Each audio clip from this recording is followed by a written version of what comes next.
Hi guys, welcome to the Spots of Wisdom podcast. I'm Shannon and I run Spot That Dog. I'm Jade and I run That Dog based in Wrexham. So on today's episode, we are going to discuss breed meetups and play sessions. So like the companies who do the free-for-all play in secure barns and stuff. And then we are also going to talk about TV dog trainers.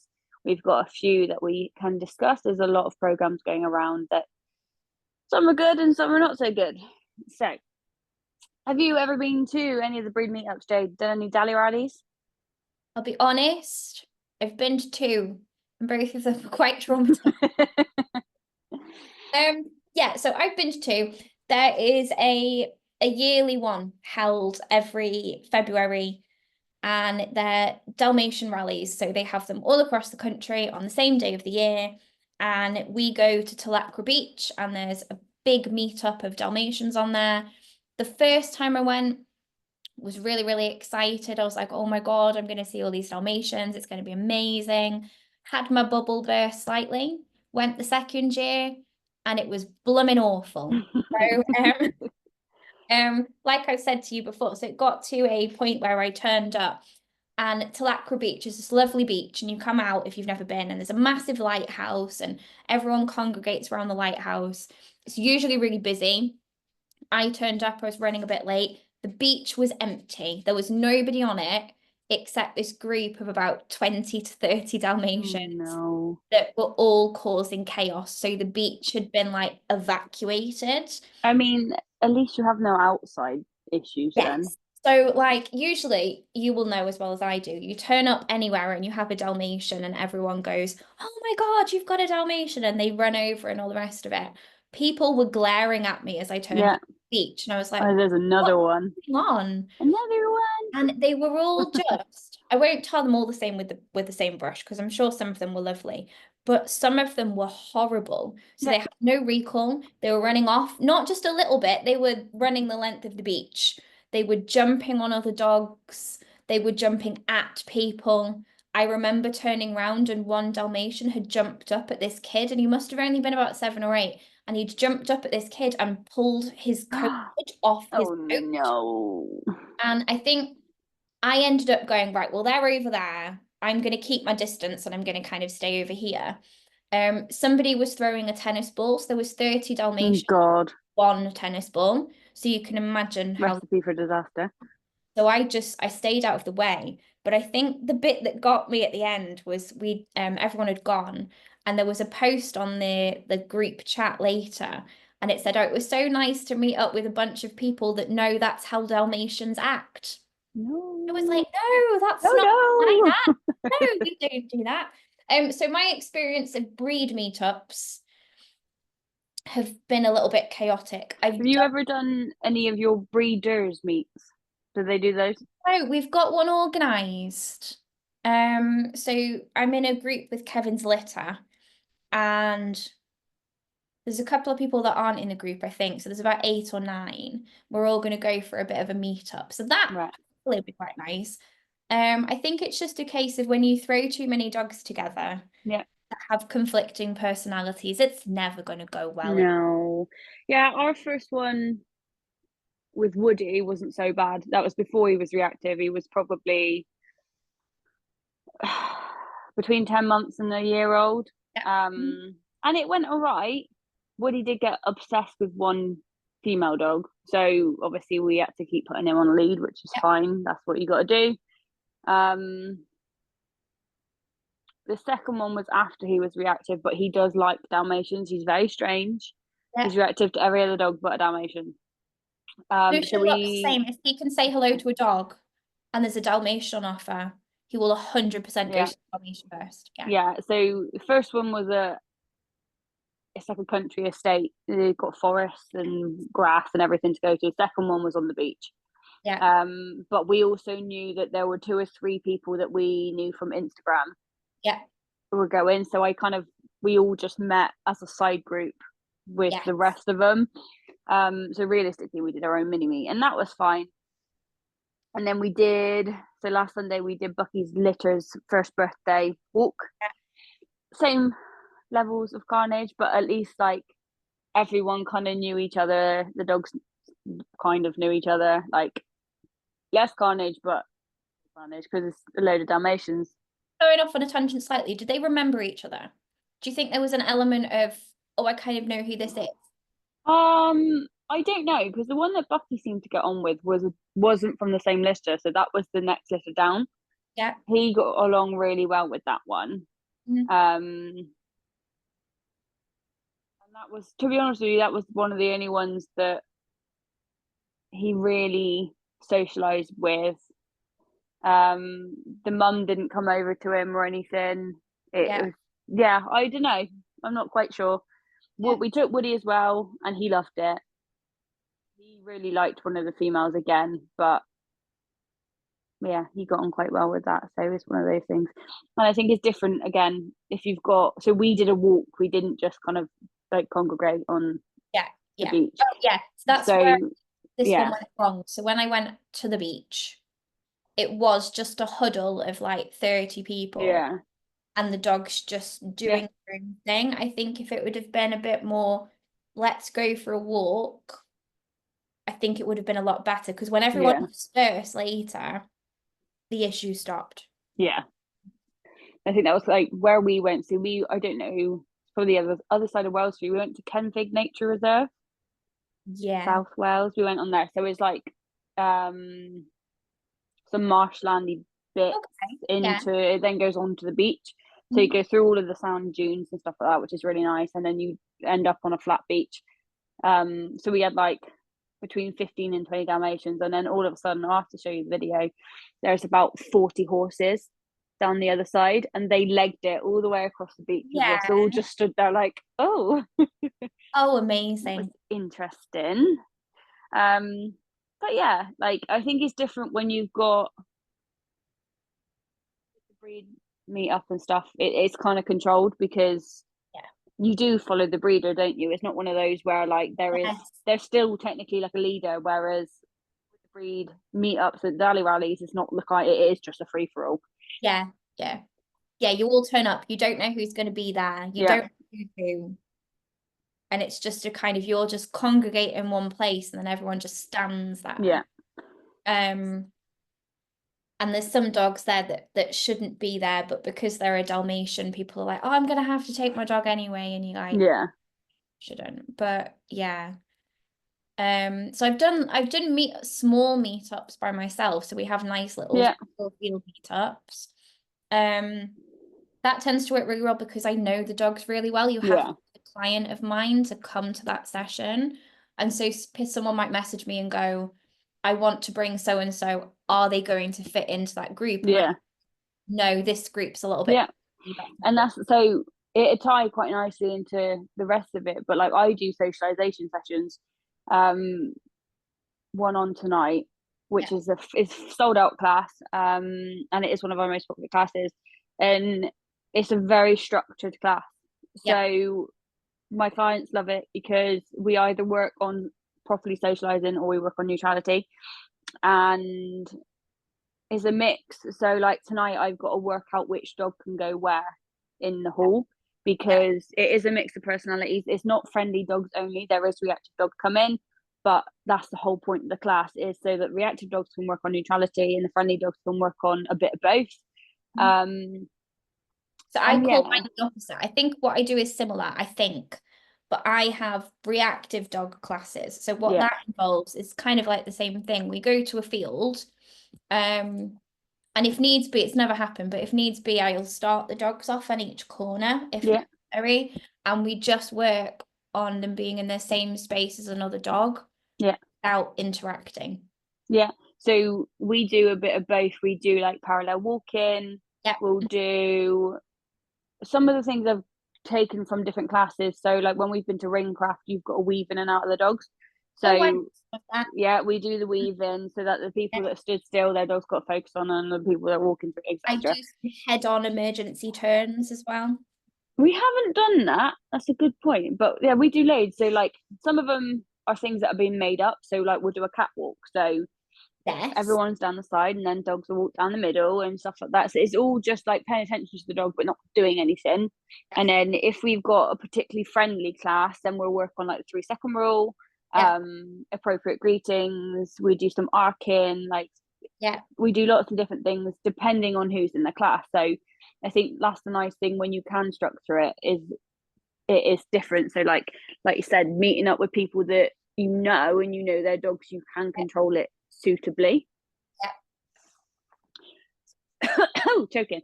So in area, Yeah. in that sense, do you have anything that sort of way, or same as the other way? We've got play sessions, which are just free for all, let loose So dogs I've in the got, barn. so this I use for my classes, I use a secure field, and she's really, really good, the owner of the secure field. And she is also qualified or trained in behavior and all the rest of it. She holds breed meetups. Okay. And she's there supervising. Yeah. If she doesn't think your dog is happy in that situation, she will politely ask you to leave. Yeah. If one of the dogs is causing issues, she will politely ask you to leave. She tries to make sure all the dogs are suitable first. She does small sessions. She does lots of moving about, so nobody's just stood chatting. So in that sense, she does some really, really good ones. Then on the flip side, you have people seeing her doing that and trying to copy, but not copying well. Yeah. So they go, oh, that field's doing Labrador meetups. Yeah. So let's us do Labrador meetups.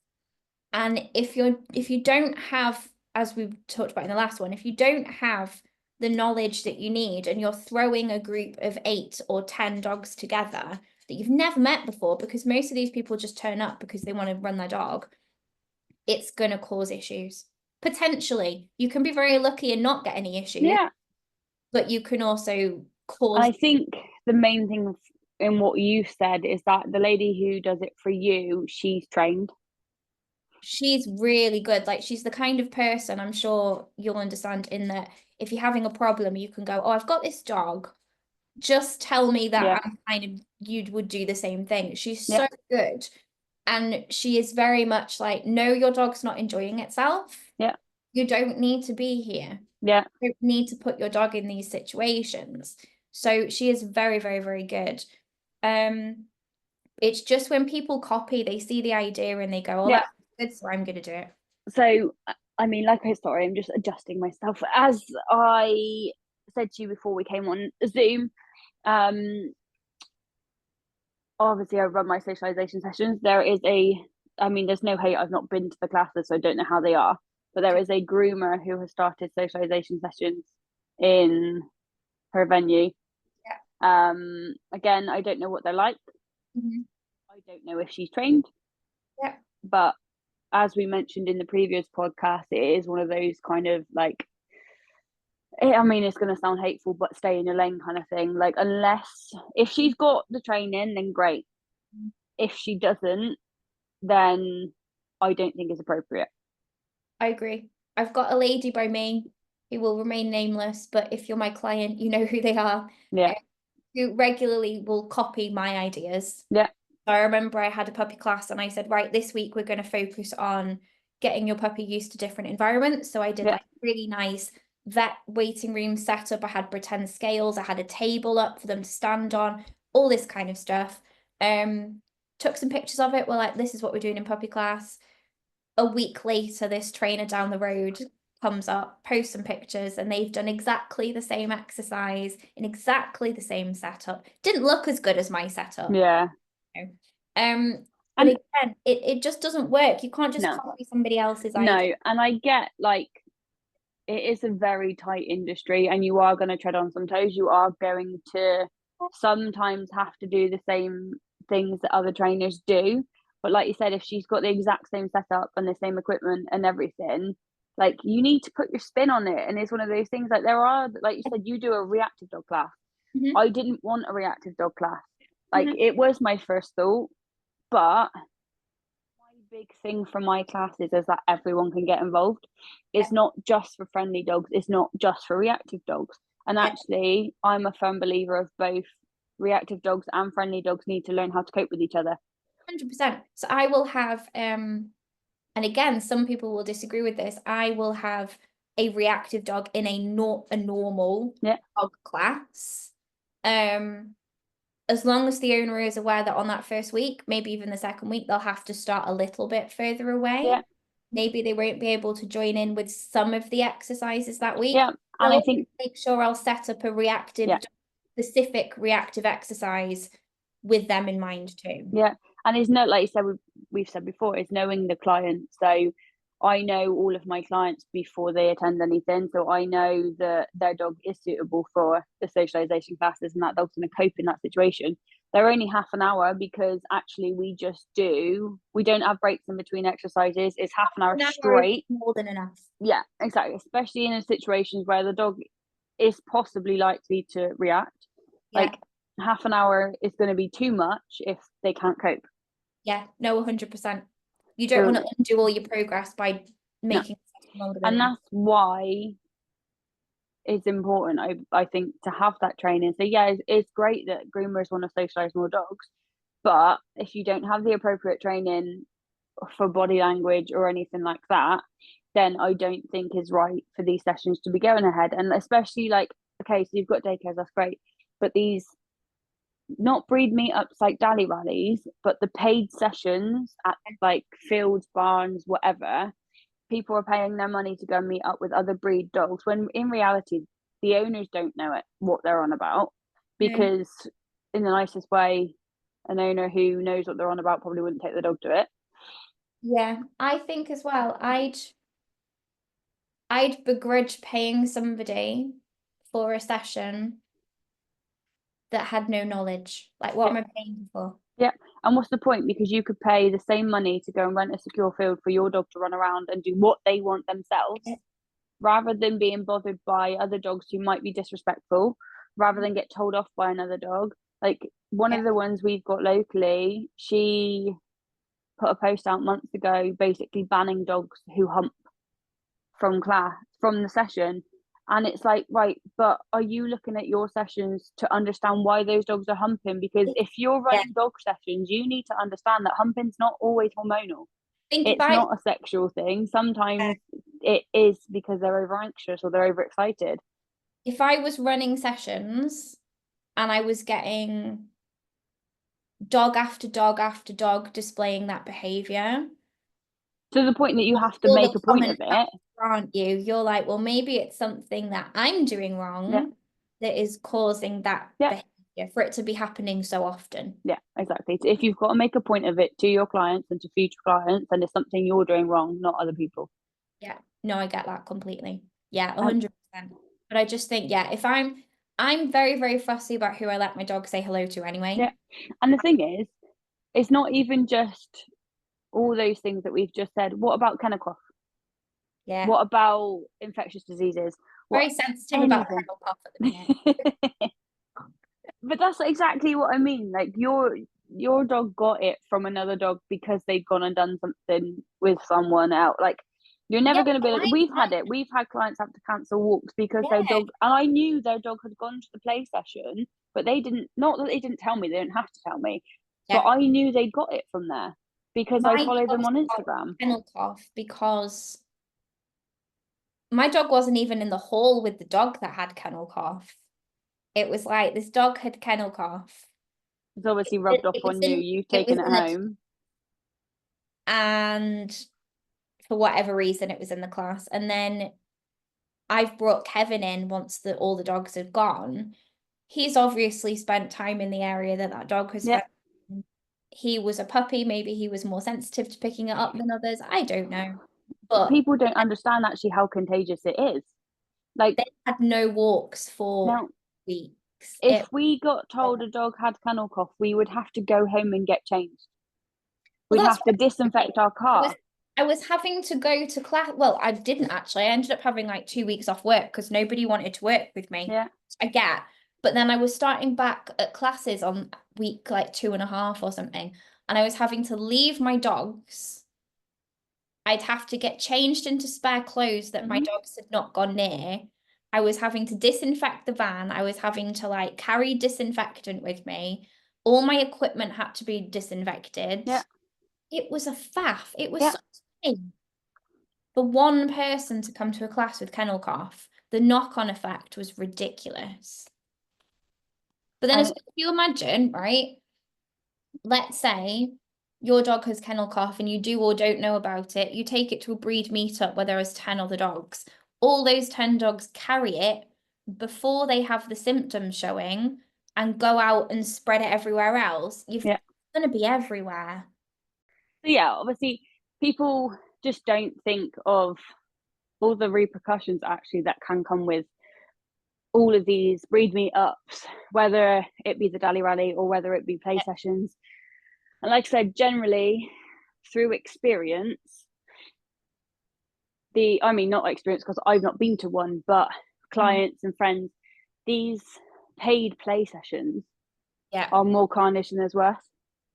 Yeah, it is. And like I said, I pick and choose very carefully about who I let my dog say hello to, because you know as well as I do, people are never honest about their dogs. They'll do the whole, oh yeah, he's friendly thing, and you know, for whatever reason they're not. So I pick and choose very carefully.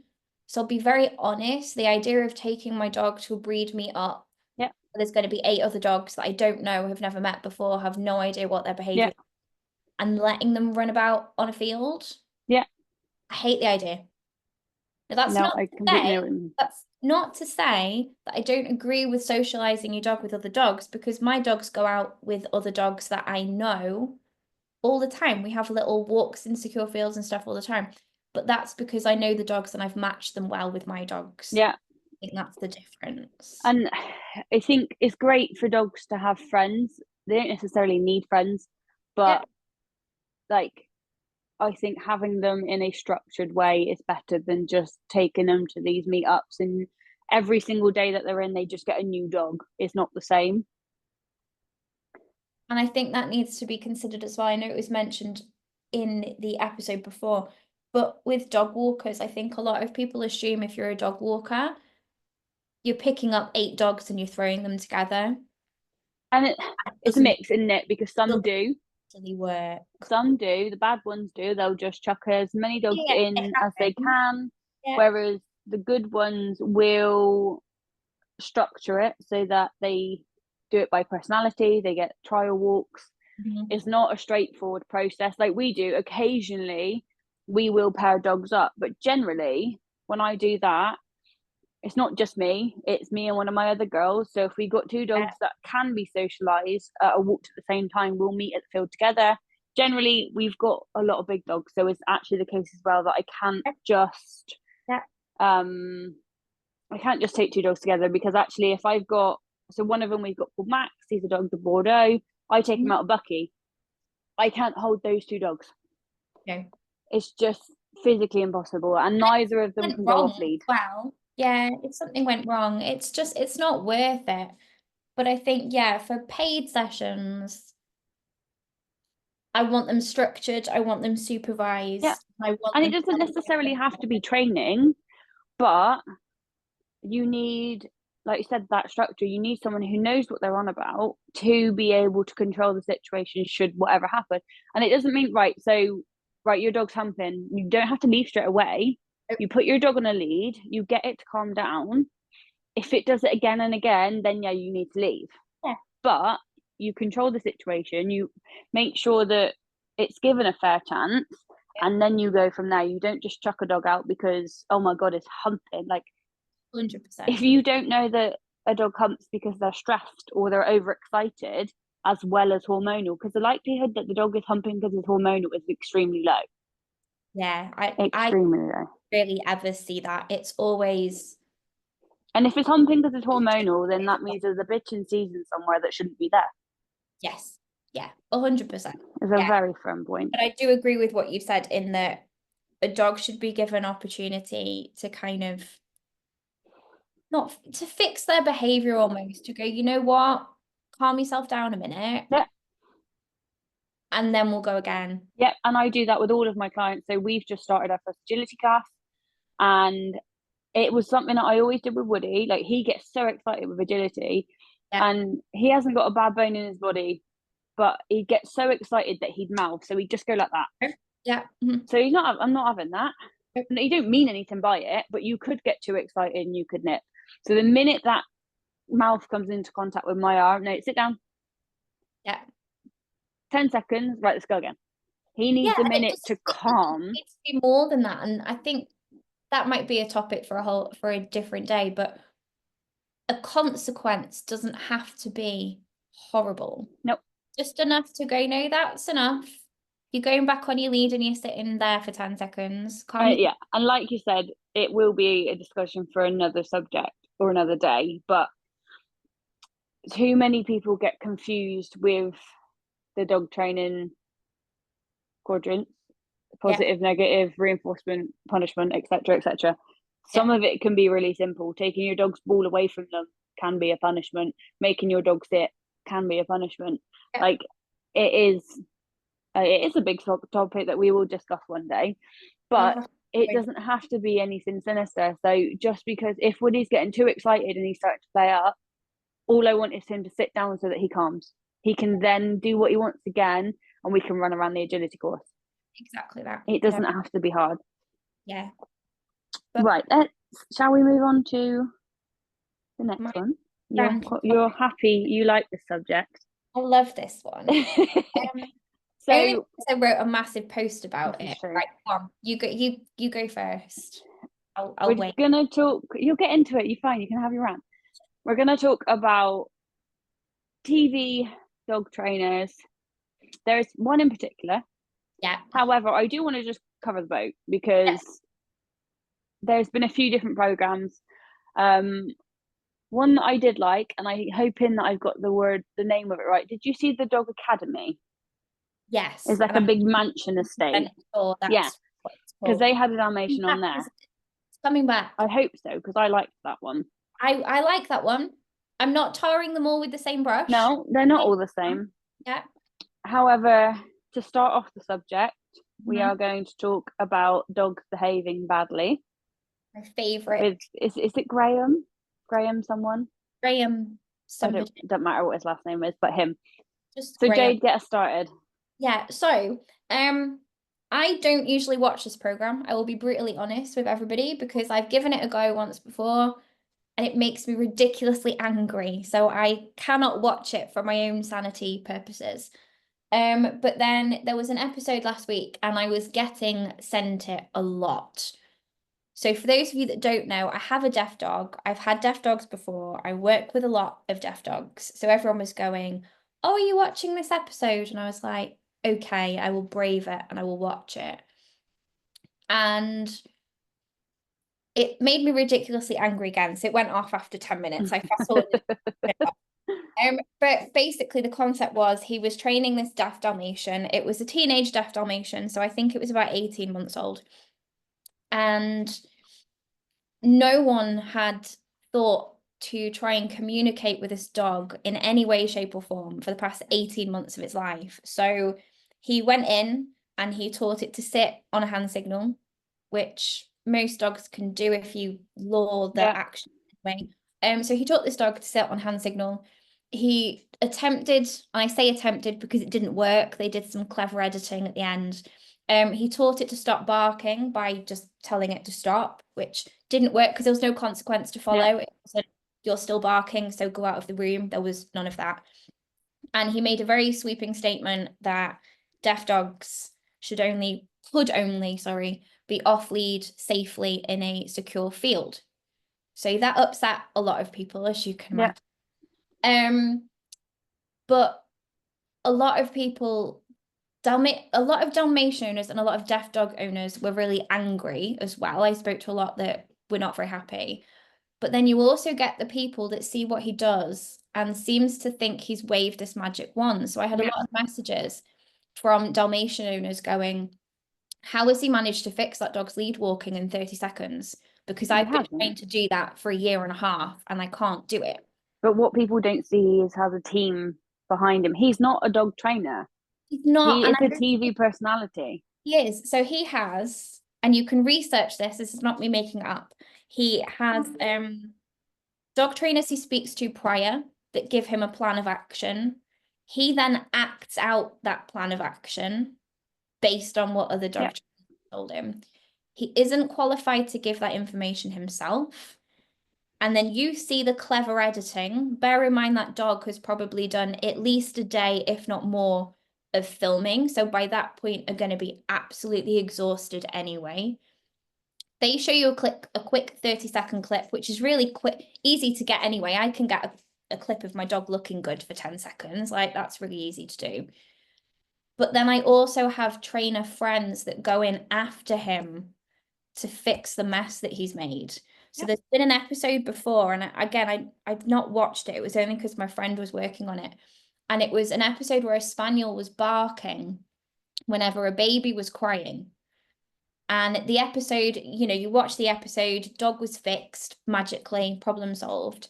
What they don't tell you is that a month later, that dog was worse because his advice hadn't worked. And there were multiple trainers going in afterwards to fix the problem that he'd made worse. But you don't see that because it looks good on television. Yeah. And it's the amount of people that share it and they're like, oh yeah, anyone want to go? Don't go on it. Like, it's the equivalent of going on Jeremy Kyle for getting your life sorted out. Rather than going to an actual therapist, you're going to someone who gets paid to stand in front of a camera. I was talking to my dog groomer friend about this because she didn't realize he wasn't a qualified dog trainer. Yeah. Was like, I've heard rumors he's not qualified. And I said, he's not. I said, it would be like me talking to you about dog grooming and you telling me how to groom a cockapoo. Yeah. And then me going on the television and going, this is how you groom a cockapoo. Shave it down to a level 0 and get on with it and make them cold. Like, make it naked, it'll be fine. But I was like, that's what he's doing. He's acting a part. And I think the issue is when you have programs like the Dog Academy, which I love, you find when you're doing proper counter conditioning or desensitization, it's boring. Yeah. So you're going there and you're standing there and you're marking your dog for looking at another dog. It's not very exciting. And I think the nice thing with the Dog Academy is that it's not one trainer. So you get to see all the different, there was like 4 or 5 different trainers. So I believe that one really good trainers. Really. Yeah. And one of them wasn't Kamal Fernandez on there. He was, and he's a good trainer. He's amazing. He's really good. And then there's one who lives somewhere local to me. I believe he's either been on it or he's on it on this season. And he's good. And like, you get to see different ways of different trainers and how they work. And like, again, it's different dogs. So like we said, there was a Dalmatian on that one. And actually the main case of that Dalmatian's problem was that the husband and the wife couldn't agree on how to train it. Yeah. So that because the dad could hold him, it wasn't a problem. But because the mum couldn't, it was a problem. Does that make sense? Yeah. It's one of those, like, it is a complete mix. I have a dog and it's really reactive and I want to make a good television program. I'm going to throw it into situations it can't handle, so it explodes. Yep. And then I'm going to do little or no training whatsoever, stick it in a situation it can handle and film that and go, oh, look at the difference. Yeah. And that's the thing, though. There was one, I do watch it sometimes, but only because it makes me feel smart. Yes. That's why I watch it, because I sit and I'm like, right, this is what I would do if I was that dog owner. Like, if I was that dog trainer, this is what I would do. And I see if they do the same or if they would do different. And there's 2 that stick in my mind, but I can't remember what he did with the other one. There was one where they had, I think it was a boxer or a boxer cross. The lady was in her 50s, and every time she went and got the lead, the boxer would go absolutely nuts, be climbing up her arm. So they got a pet corrector. Okay. Yeah. Which, consequence of the action. If you want to go down that line, it can work. However, you're not changing that dog's mindset about that harness. Yeah. That dog is still going to go nuts when he gets a harness. He's just going to get corrected about it every time. Yeah. So that doesn't solve the issue. And then there was one, I mean, buy what dog you want, but it is still incredibly stupid. There was a lady who, she must have been about 8 stone. She was really small and she had a Great Dane. Okay. And she got launched over. He pulled the they were sat on the pub and he pulled the pub table over. So this dog was strong, like strong. And I'm a firm believer in buy the dog for your lifestyle, not the dog that you want. Yes. So Yeah. unless you can adapt your lifestyle to fit the dog, like I mean, I don't like border collies personally anyway. They don't fit my lifestyle. I'm too lazy to have a I've border said this collie. before, I would ruin a border collie, Yeah, so I don't want one. yeah. Like Dalmatians are a good mix. They can be active for however long you want them to be active, and then they sleep for the rest of it. Yeah. So they fit me perfectly. I've got a horse, so they come to the yard with me. They get to actually do some of their breed history Yeah. stuff. Like I can suit that, but anything that's got any more or is a little bit more high maintenance wouldn't suit me. So there's no point me getting a dog like that. And like again, Great Dane, they're actually probably really pretty dopey, and they don't need a lot of exercise because they're giant breeds. Yeah. I don't want a dog that is going to potentially pull me over. I know I can hold back my Dalmatians, Yeah. should I need to, but I wouldn't put myself at risk for that. I can't remember what they did on her episode, but obviously they fixed it. So I've with a few Great Danes. And for those of you that have never met me, I'm 5 foot exactly. I I am know. ridiculously short. And when I work with the Great Danes, they are the same height as me. Yeah, And it I can must look imagine. ridiculous because they're like up here and Yeah, oh dear. But yeah, I think you've got to be sensible. 100% you've got to be sensible. But yeah, it made me feel really rubbish watching the episode because they had this opportunity to be like, yes, we don't want to breed deaf Dalmatians, obviously. I'm not saying, we should have more of them, but they had opportunity to go, well, just because he's deaf, doesn't just mean anything. restrict Yeah, him. He can do this, he can do that. We can work on him in this way. There was no mention of what deaf dogs were capable of in any yeah. way. The bit that really got me, and I'll have to see if I can find a clip to share with people, was he was trying to teach this deaf Dalmatian how to walk nicely. And the way I'd teach that to any dog really would be to encourage eye contact first. Like if your dog's Yeah, not, yeah. you might as well, you can't do anything. No. And so this deaf dog was walking along and he was just jerking the lead every so often and then trying to give it a thumbs up to say it was doing well. But you haven't taught it eye Wasn't contact to at look him. at you. No. He's Graham's just walking Yeah. along going, well done. Yeah. And eye contact is the first thing I teach anyone. Every one-to-one, every class. Eye contact is our warm-up in class. That's how, like, one of the things that we do.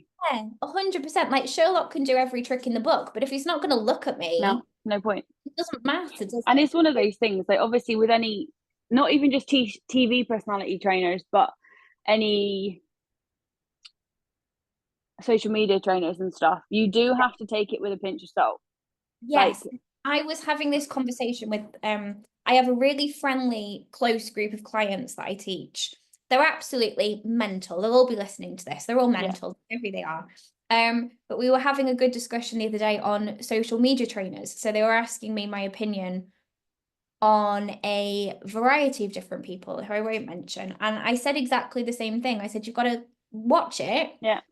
And then you've got to decide what you're comfortable doing. So if you're watching a dog trainer on social media and they've put a prong collar on a dog or a shock collar on a dog, and you go, oh, that's not for me, fine, just scroll past. Yeah. You don't need to watch it, like scroll past. But I said, if you can watch some of it, they will still have good snippets of information. You just have to and it's what you're not interested in. I think again we can come back to it in a different episode, but the problem is that not everything works for everyone, and too many people, they'll look at a video, they'll disagree with it, so they'll give people hate for it rather than just scrolling on and getting on with life.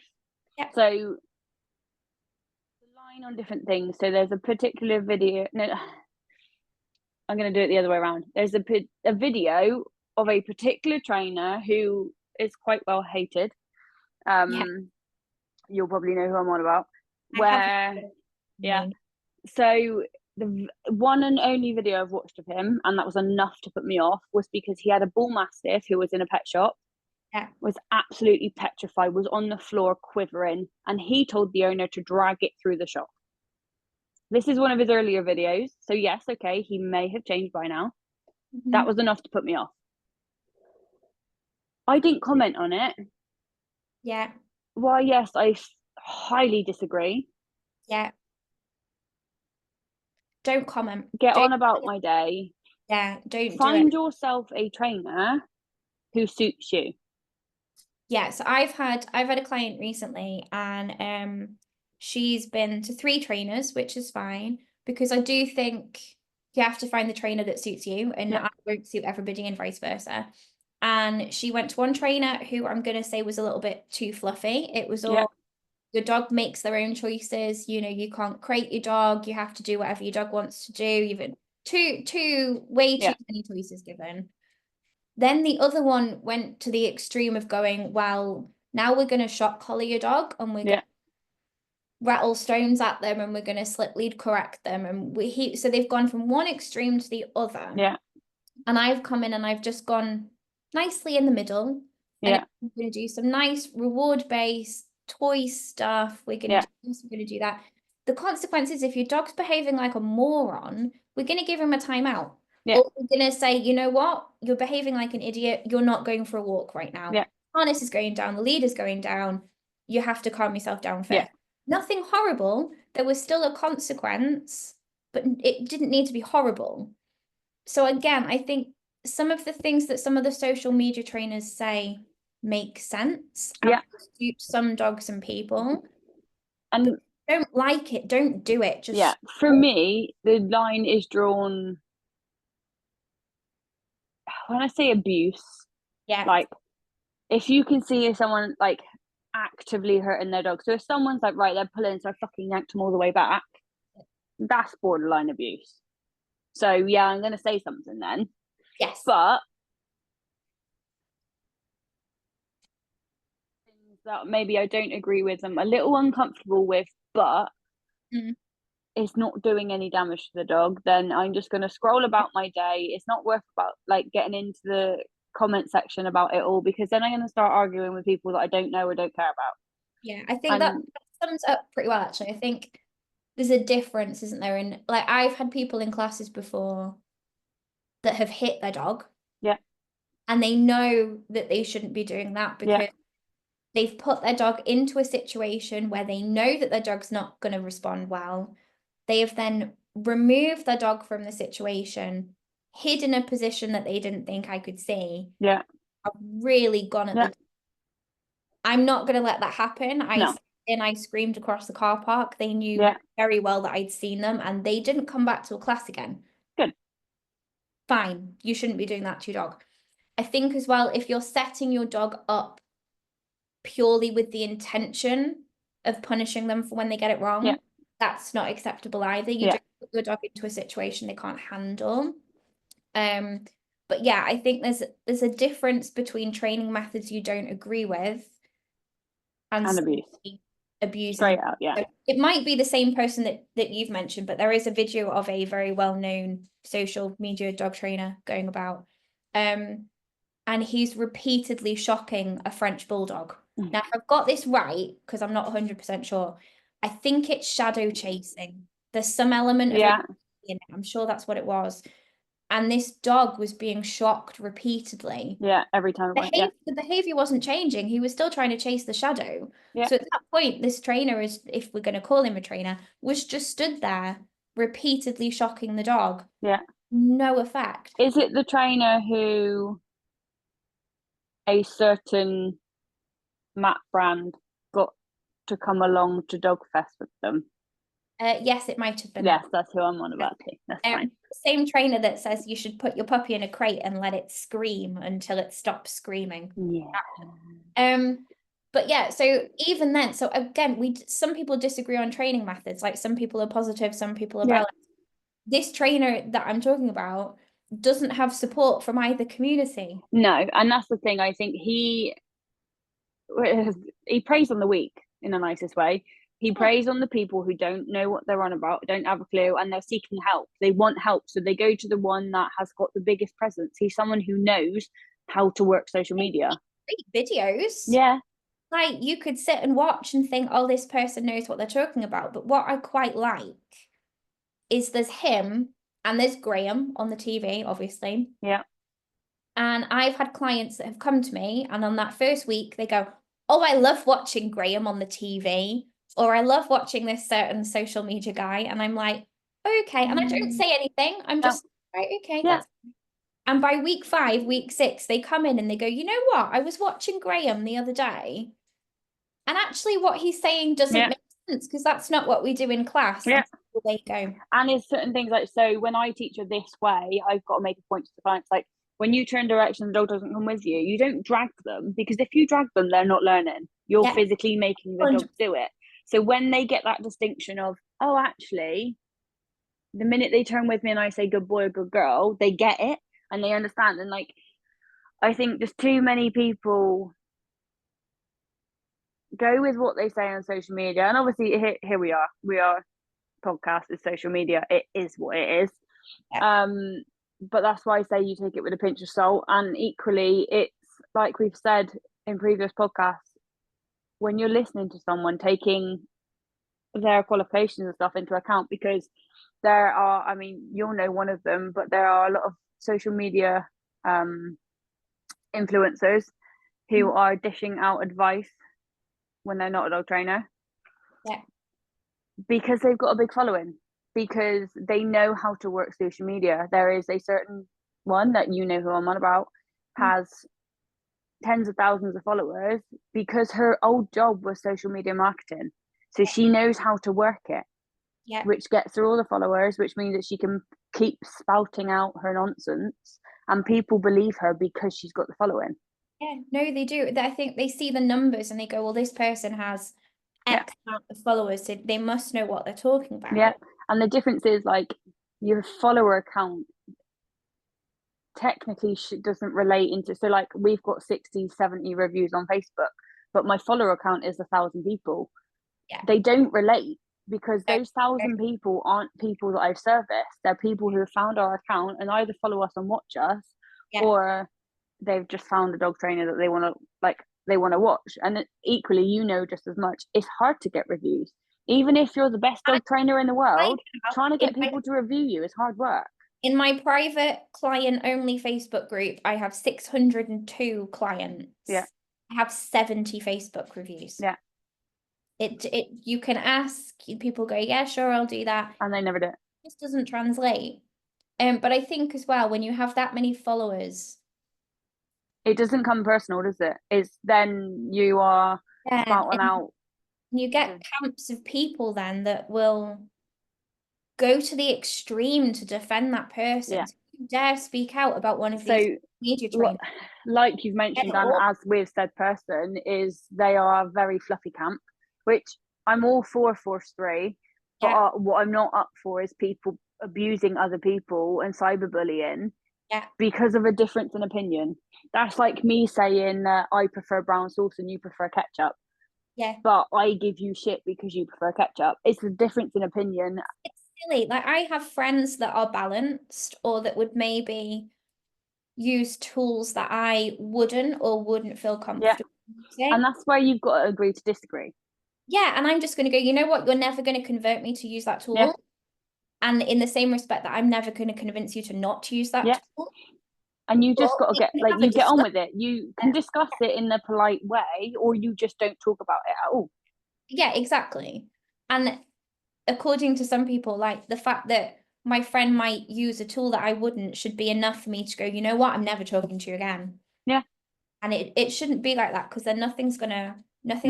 And again, that's what I said. For me, I've got friends in the same situation, but for me, is it worth losing someone who you're friends with because of a difference in opinion? And I've had this in personal life, and I won't get too far into it, but like, I've had conversations with friends about mental health who have had very different opinions from me. And if I wanted to, I could have dropped that person off the face of the earth. Yeah. But she's too good of a friend to do that. Yeah. So I agree. Completely agree.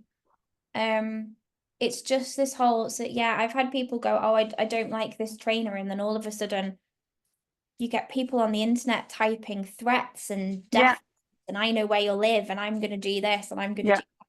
And it's just so extreme for the sake of training a dog.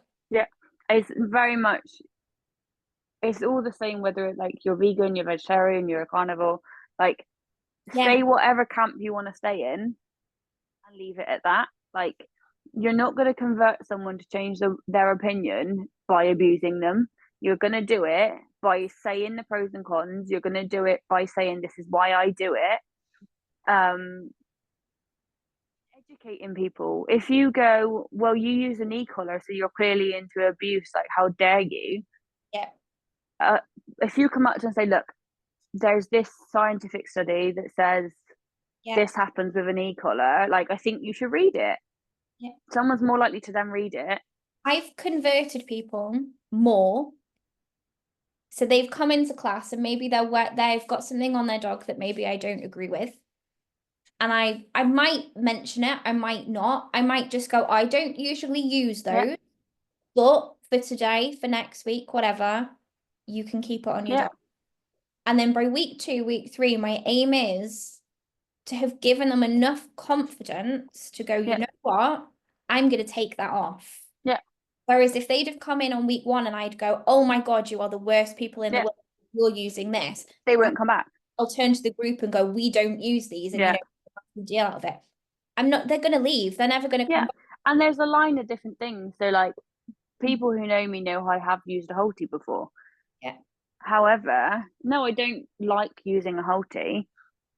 If I'm having a particularly bad moment, not moment, but if Woody's in his worst situation, but he needs a walk, likelihood is he's probably going to be on one, because it's a safety thing. He has pulled me into the road before.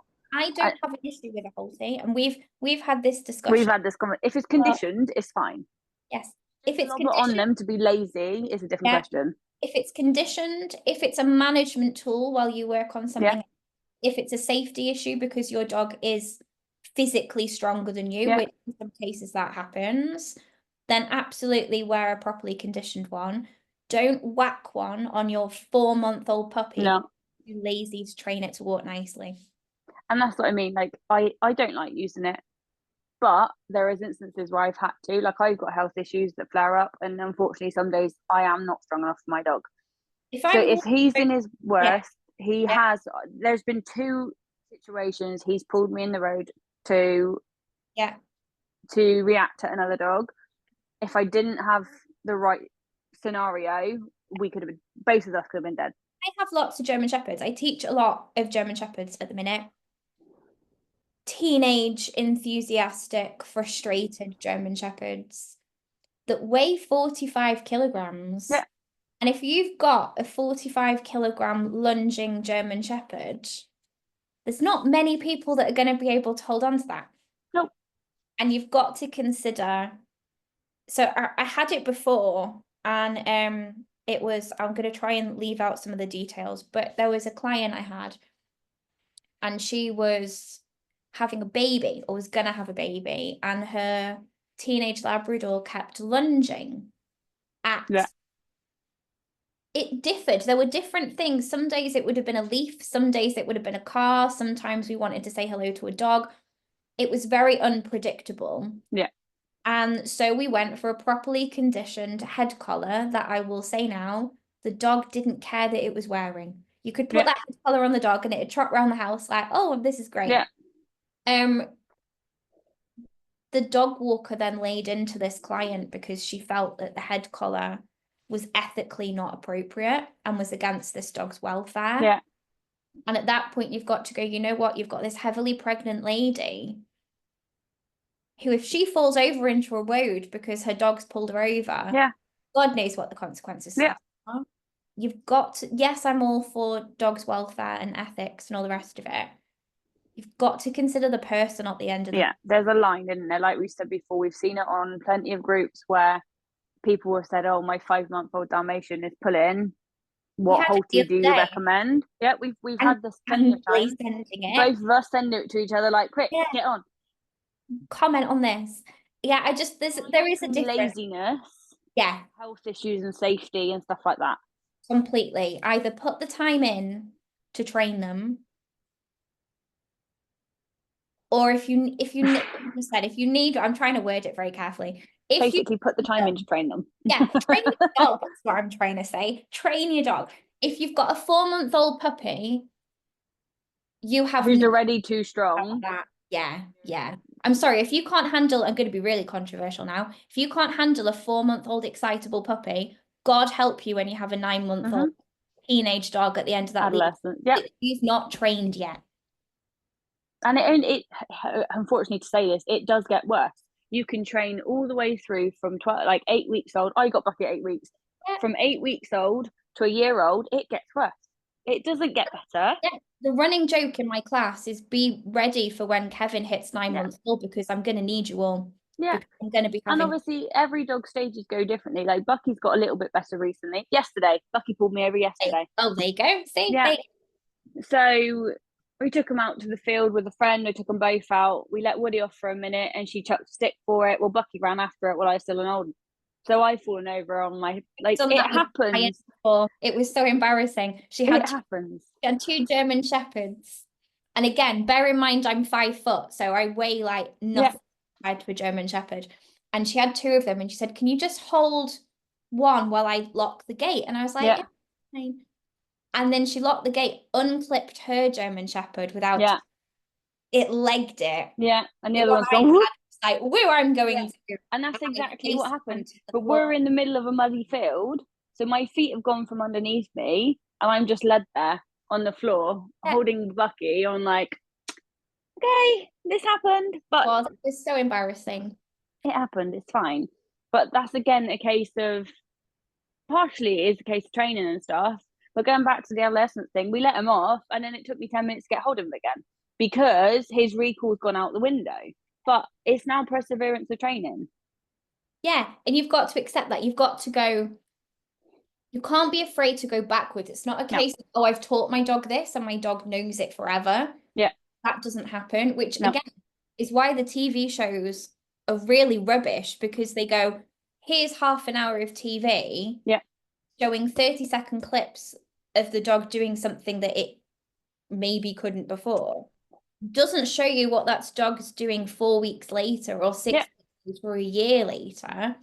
Like that Dalmatian that was on. He taught it a hand signal to sit. Yeah. He told her to take it to a secure field to give it some running. That's not going to fix the demand barking or the counter surfing or the fact it had no self-control or that it didn't know any other hand signals or fix its lead walking. You've done 2 things, sold a little bit of a sob story. Yeah. TV episode. Yeah, exactly. Absolute nightmare. Right, well, I think that probably ties us to the end of this episode. So basically, the main point of this episode is to take any advice that you get with a pinch of salt. Just because you've been given advice, whether it's not even given advice, if you've seen advice, doesn't mean that is right. And it also doesn't mean it's going to work for you. 100%. Every dog is different. Yes, exactly. And every person is different. And you're not always going to gel with every dog. You're not always going to gel with every trainer. So take it with a pinch of salt. Exactly that. Thank you for joining us for today. So like, follow, share, subscribe as you do. We will be back next week for another episode. Yeah. See you then. Thank you.